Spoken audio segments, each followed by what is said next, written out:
Scotch bonnet peppers are descendants of the original pepper varieties native to South America. The bonnet chili peppers are grown mainly in the Caribbean on the island of Jamaica. They are a staple pepper in Caribbean cuisine, specifically Jamaican, Haitian, Trinidadian, and Grenadian. They are the pepper used to make the infamous jerk seasoning. Scotch bonnet peppers look much similar to tiny Chinese lanterns. The peppers are considered very hot with a range of 100,000 to 350,000 Scoville heat units. The skin is waxy, wrinkled, and firm, maturing from a green to yellow, orange, red, or brown.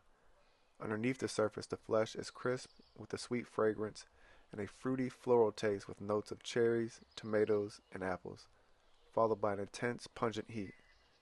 Chili peppers grow much better when planted with the right plants next to them. Onions, garlic, and leeks help deter aphid and ants. Spinach, chard, and lettuce provide shade to the roots of the peppers. Beans and peas fix nitrogen in the soil. Marigolds, petunias, and nasturtiums attract pollinators, and a number of herbs also grow well with chili peppers.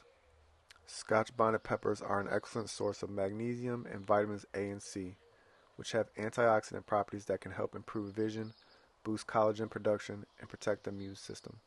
The peppers also contain flavonoids, phytochemicals, and high amounts of capsaicin, which is the chemical compound that triggers the brain to feel the sensation of heat or spice.